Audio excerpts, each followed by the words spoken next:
Pancakes. Pancakes should have been the title of this whole episode, this whole show. Pancakes, because they are literally flip floppy. Welcome to Potomac.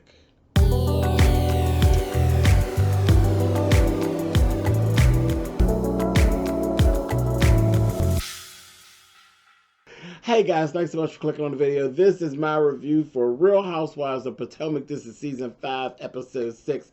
Like I said, my girls here in Potomac, they are just as flip-floppy, and it's one thing to misspeak. It's another to just lie. Child, listen. They flip-flop and they'll do whatever they need to do in the midst of their floppage and their flippage. You understand? Wendy, I don't even know. I don't know. I don't know about you, sis. I don't know where we going. It's quite a few episodes into this, and I haven't really put my finger down on how I feel about Wendy just yet. I ain't sure.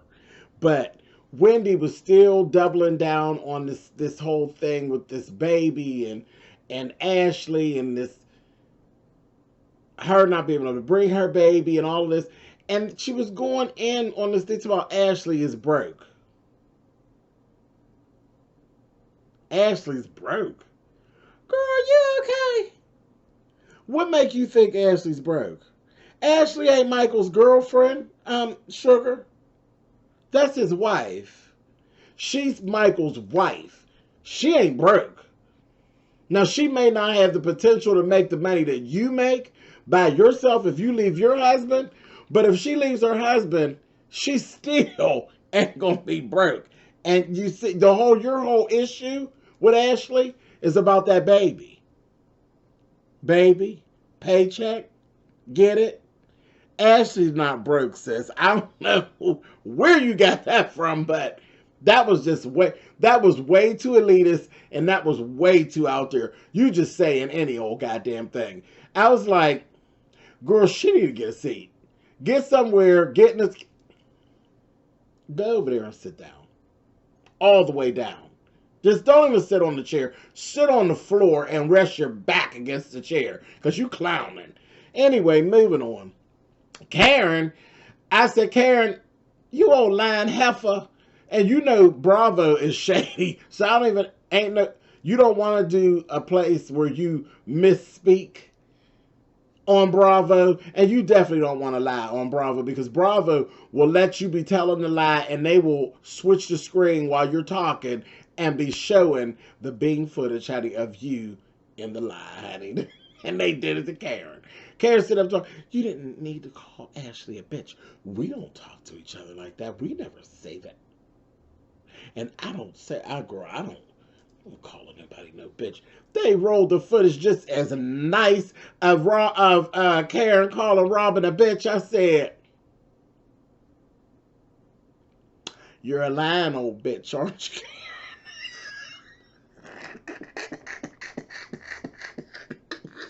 Bust her ass right in her lie. Said, you lying old heifer. I said, oh my God. And speaking of flip-flopping, now Monique been cool with Wendy this whole time. Did Monique flip right on over? Well, if it was that hard, why didn't she just stay home? I said, oh. What? Well, okay. Now, I understand she probably was getting on everybody's nerves, but damn, Monique, really?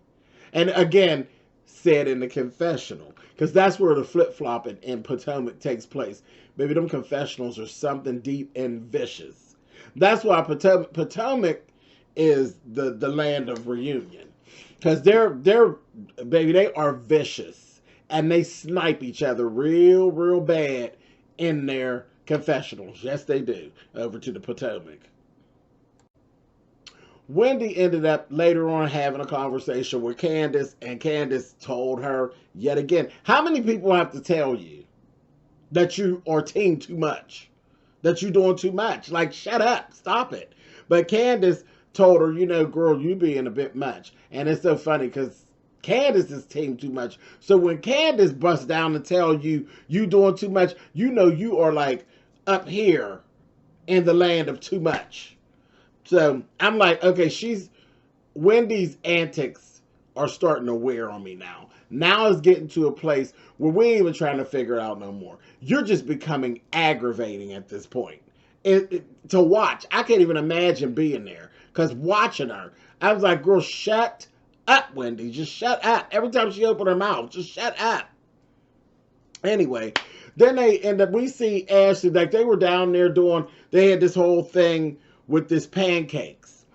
Monique swears she makes the best pancakes. My pancakes are very, very good, this, that, and the other, and they're so pretty. Okay. And Giselle said, my pancakes are good. Now, they may not be pretty, but they're good.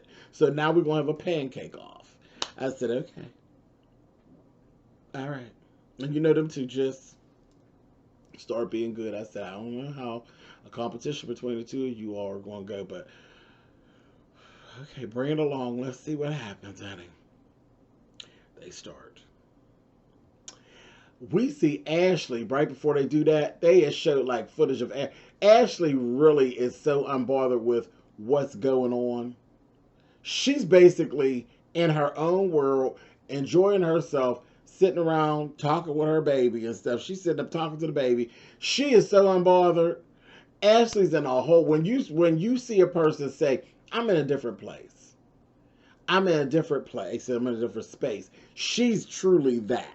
Like, I see that with Ashley. I think she's happier with herself than she's been and since we known her.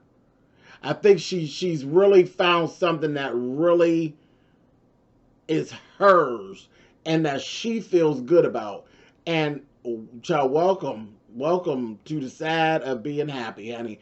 And motherhood, basically, I can't believe I'm saying it. Y'all know I don't really do Ashley, but motherhood looks good on you, Ashley. It's like we are seeing Ashley growing up, like, and maturing, like light years at a time, right in front of our face. And I think it's cute to watch. I love the connection with her and that little baby. It's changing her, and you can see it. So she was unbothered. Now she still get on my nerves because I don't understand this thing about these apologies. Where they all get on my nerves with this, and she really digs at it with wanting an apology from people. Man, screw that. Sit down. Somebody do you wrong, they did you wrong. It is what it is. Either you gonna forgive them or not, or whatever. But this whole need for an apology on screen, it gets old. Anyway, let's talk about the pancake thing. So they're going with the little pancakes. Child, so listen. I say, here we go again with these confessionals. Didn't that doggone Monique say Giselle's pancakes look like her fashion choices? All bad. I said,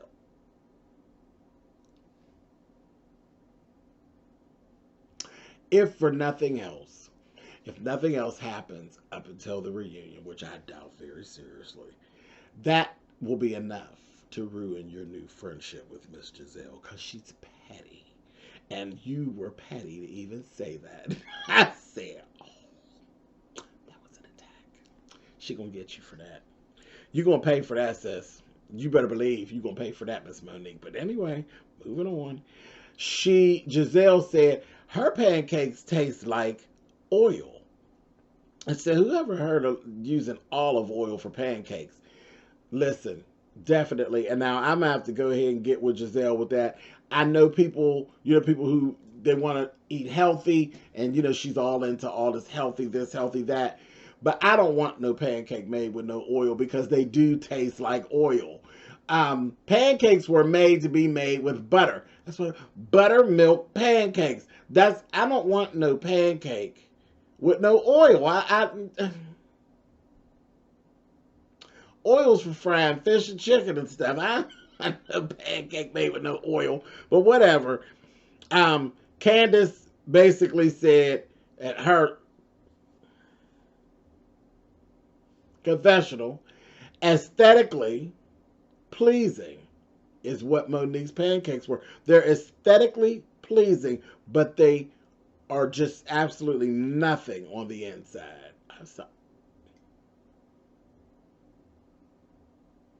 So they look good, but they taste bland, honey. And I'll trust what Candace is saying because her husband cooks down. We didn't already seen him in action. He cooks down. So I said, but you gonna pay for that confessional as well. Anyway, and that's when we found out that at that point where they did the pancake thing, literally they hadn't spoken at all. And we were on day 2. They had not had a conversation with each other at all. How are you on vacation with someone in their vacation home and y'all haven't said nothing to each other at all? I said, this is that's a mess right there. That's that on both parts. Because listen, you can't be in here, walk around not speaking to me. How'd that work? How did that work? Yeah, okay. I don't think so. I wouldn't allow a family member to walk through here not speaking to me. Let's learn some hoe that I ain't got no connection with. Walk around in my house not speaking. Yeah, okay. Whatever. That's interesting. No. Anyway, we see a little scene with Monique and Kristen. We know it's her birthday. This is like her birthday week or whatever. And there's another situation. Here we go again. We're pushing this thing out here of her feeling slighted when it comes to Chris. He was supposed to come and he was supposed to cater and all of this. And he decided he didn't want to do all that. That he said he ain't doing that catering thing. He ain't cooking. He's going to actually have somebody come in to cater it. She basically took it as a slight. Like, you know what? It's always, there's no extra effort being put forth when it pertains to her. And it's starting to bother her. So I was like, I don't know. I don't know how I really feel about that. See, I think the whole thing with Ray and Karen is a joke. It's a joke. So even when Karen, like I said, on my reviews, I'm not sitting around focusing on that whole stuff with Karen and Ray because they're just trying to make a storyline. And I'm not playing that game with Karen and Ray. Y'all are too old for me to play that game with y'all. Y'all playing in our faces, and I ain't got time for it. So her little scenes where she plays into that little narrative, I'm not entertaining. With Monique, I think she really is feeling a certain type of way, but remember, how you start is how you finish. You've always been a servant in your marriage. That's how I've always viewed it since you came on here. Is you work there. So you trying to change it up now, good luck. Good luck. But in relationships, very seldom do you see a change go down. How you start is how you finish. Moving on. Giselle and Wendy had a little conversation. More of the same. Girl, you team too much. But now Giselle decides that she wants to see. If you ever pay attention, Giselle basically guides the show. The show's drama. Giselle guides the show's drama. She's the shit starter of all of everything.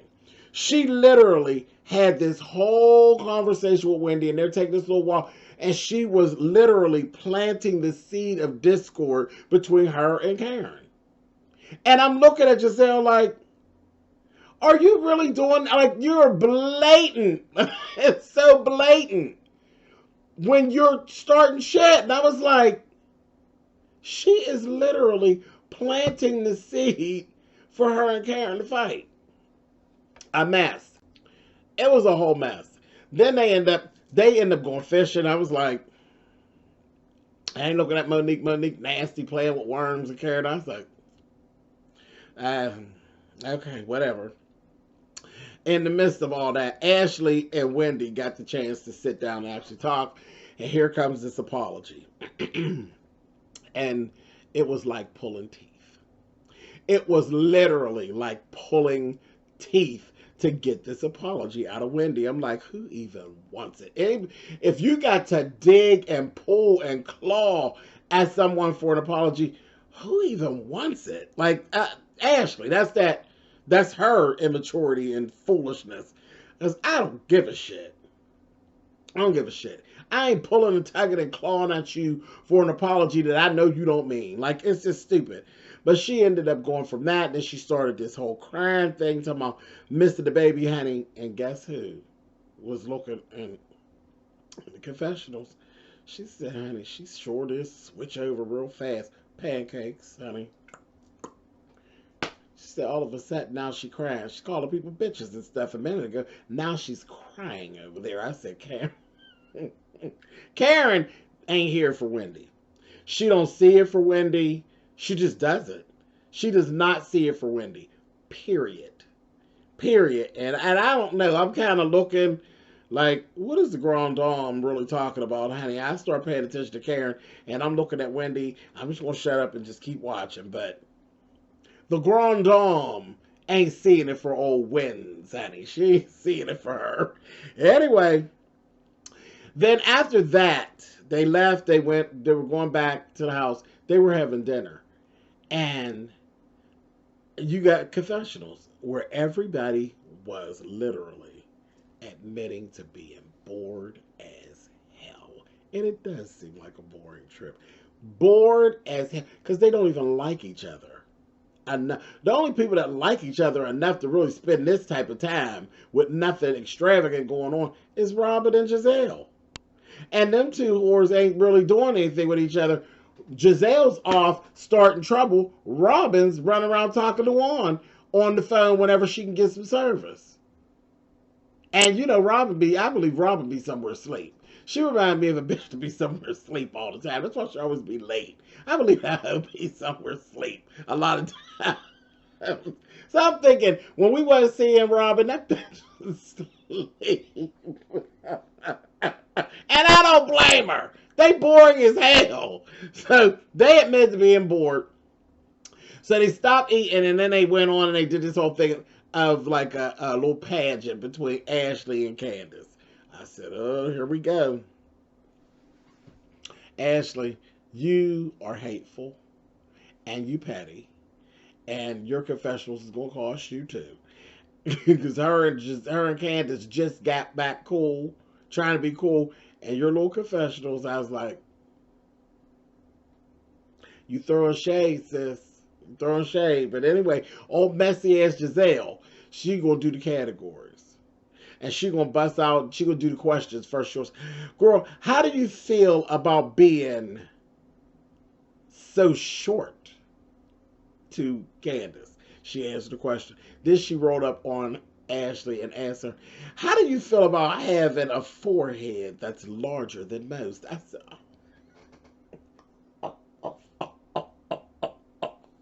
girl, she gave it to her, honey. How you feel about having a 5, 6, 7, 8 head, honey? She is so ignorant. And Karen gonna say, now Giselle, you know better than that. She gonna say, ain't nobody asked you nothing about your stovepipe leg, honey. I said, oh. Karen, them damn I said, oh, you all. Anyway, then they do the little talent. Child, Ashley busts down, started doing an old torn booty hole twerk, honey. I was like, girl, okay. Candace decided to sing happy birthday to, and it was really a rendition of Happy Birthday Bitch. Because, you know, she don't even like Monique at this point. The first piece of conversation they had, she gonna sing happy birthday to her. That was a rendition of Happy Birthday Bitch, honey. And I laughed. You know when somebody is like petty and narcissistic? Ashley. When she gonna say, well, her talent, she sang the same rendition of Happy Birthday. Ashley, if you don't get somewhere and sit your ass down, you just sucking all the air out of the fun balloon. Sit down. You just shady. I was like, that's shit that kids do. Well, I know adults that do stupid shit like that too. And it looks bad on an adult when they do petty kid stuff like that. Horrible. Anyway, a mess. But they were calling it the Lady of the Lake. The Lady of the Lake pageant. And they named Candace as the winner. Honey, Ashley was shading her down in her confessional because she was feeling some type of way. Grow up. Now, I just gave you a compliment about you growing up. Grow up. But I'm telling you, some people, there's some things that they do, they'll never grow up out of. They just won't.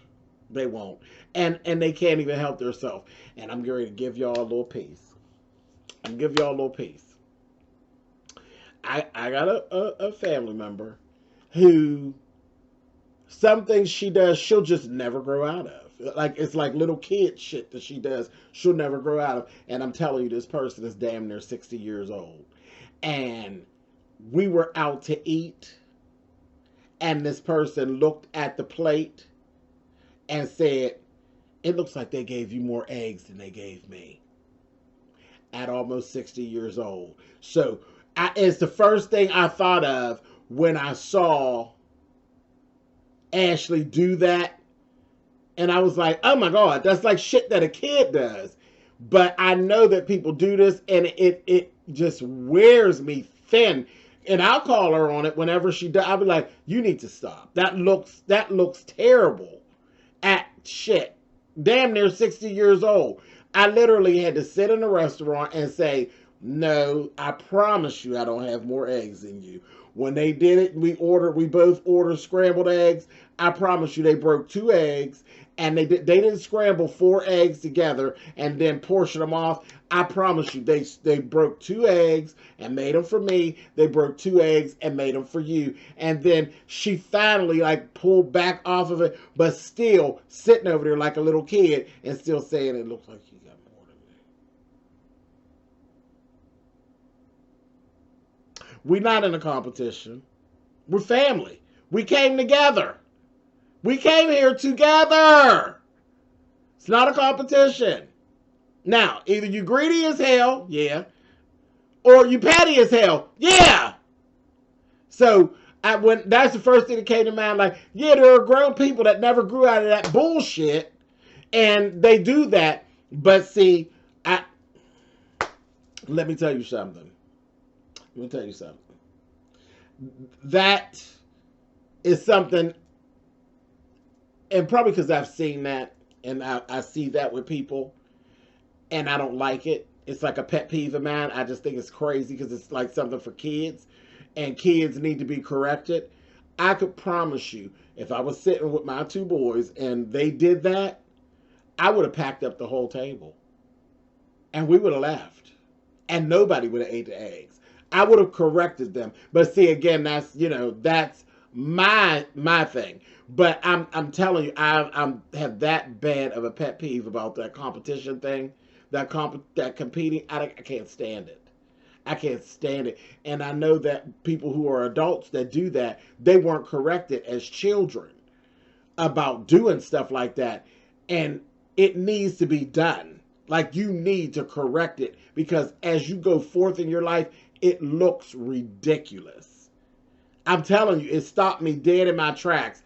It looked ridiculous. But this is something that my family member, she does it all the time. She can't even stop it. She can't help herself. It's just part of what she does. And I'm like, girl, that looks so bad. But I'll call her on her and let her know that she's doing it. And I think, it'll turn the light on a little bit, but she got to literally, you got to pull her out of it. But that could be correct. That could have been corrected at childhood ages. But it looks bad. It looks really bad on an adult. Like, I'm like, what is that?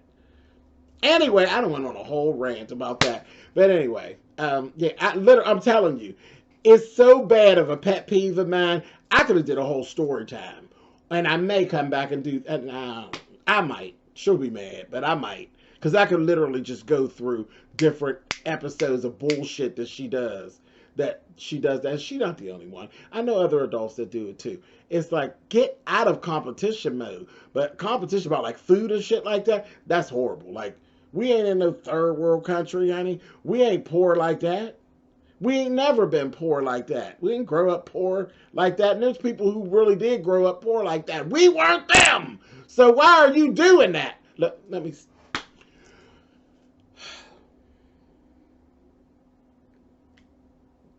Okay. Down off my soapbox. But don't bam it. I'm back. Let's move on. Let's move forward. Ashley, cut it out! Anyway, moving on. Okay, so they're getting ready for dinner. We're getting ready for this dinner this next day. Listen, Candace had this jumpsuit on. I said, girl, yes, ma'am. Yes, ma'am. Yes, ma'am. Yes, ma'am. It was sharp. I was like, I don't know why you're wasting that hair with them. But it was sharp. It had like the slash going across, and it wasn't like straight across, like somebody had just slashed it, and then it was held together with like little rhinestones. It was sharp. It was sharp, and body was, I said, Candace. It was bad. That was a badass catsuit she had on. But anyway, it was black too. It was bad. Bad. She had the little head wrap and had her little hair up it. She looked good. Now, I wasn't crazy about that mule she had on. I said, girl, is that a pair of mules, honey? Wasn't crazy about them. But we'll take them. We'll take them. Because what else would you have wore? Boots, you know. Or I'd have wore like a different kind of sandal. Something about a mule. A mule. Anyway, but the jumpsuit was really, really bad. So I had to mention it. Anyway, she got this text. Okay. First, she shared the text with production. Then she decided to go share the text with Giselle. All the while saying, I don't want this. I don't want this. Her and I just made up. I don't want this. Liar! Liar! You love it! You love it! It was a friend of hers sent her the text, honey. Michael was out with several strippers, honey, trying to talk strippers into going back to the hotel with him, and bragging about having a boyfriend and a wife. She jumped right on it, honey. Right on it.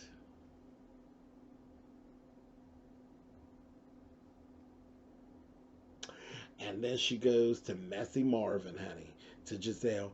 I don't know what to do. I don't know what to do. Sure you do. Be an adult. Shut the hell up. You just don't tell nobody. Keep it to yourself. You want to kiki? Go kiki with your friend that's not on the show. Stop it. But that's Candace. Okay? And that goes into this whole situation. Listen, there was this whole little thing that went on a few weeks ago where Candace did this interview with Funky Dineva, and it had to do with homophobic statements and things that she has actually made in the past.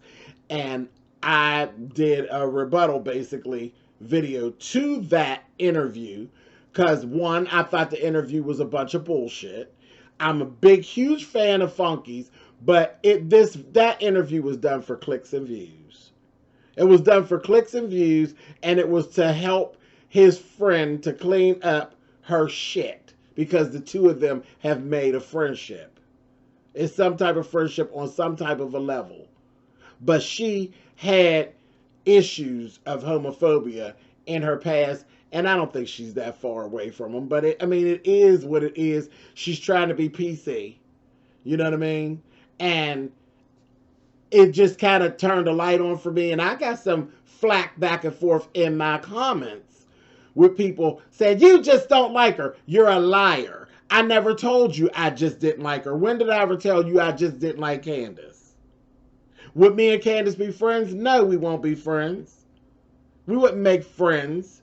But I ain't never sat and told you, oh, I just don't like Candace. It wasn't never that, and it still ain't that. We're not going to make excuses for it. It is what it is. People who do and say that homophobic garb and then come back with these apologies, they're erroneous apologies. They don't mean anything to me, and I will always stand on that, and I will always call you out about it.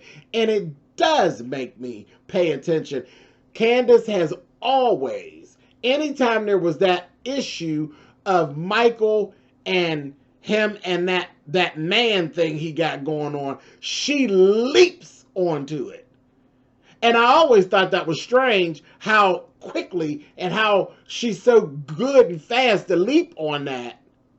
But now we know why. Ain't no thing. I don't hate her for it, but I do see her, and I'm going to call it out every time she does it.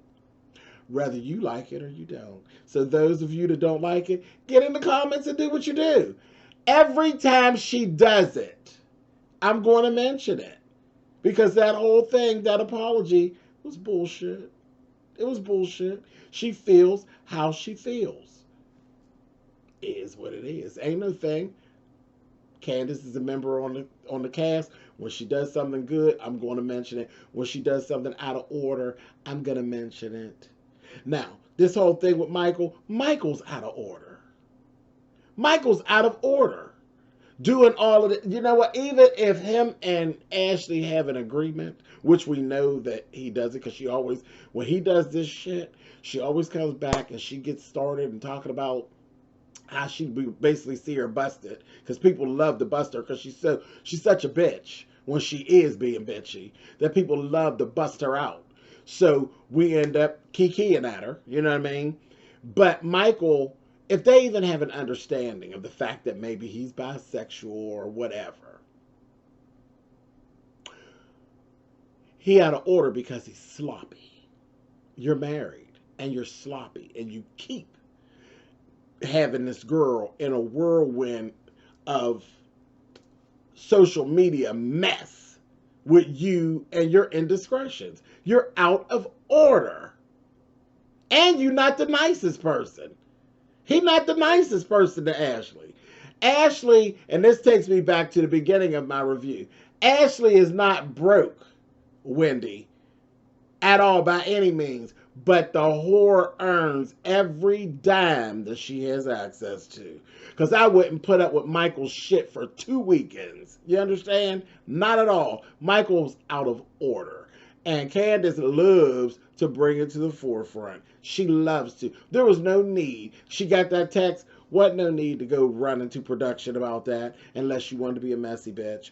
What no need to leave for production with it and run to Giselle unless you knew you wanted to be a messy bitch. Because that is Messy Marvin, period. So anyway, they go out to dinner to the Crab Shack, and we don't even get the chance to go into it because they go into the whole to be continued. But baby, when they was going, it's, well, how is Michael? How's Michael doing with you and the baby gone? Monique brought, and soon she did, honey, here Candace and Giselle getting started, honey. Messy whores, the both of them. Messy, messy, messy. But come on, honey, because that's what we're here for. Come on with it.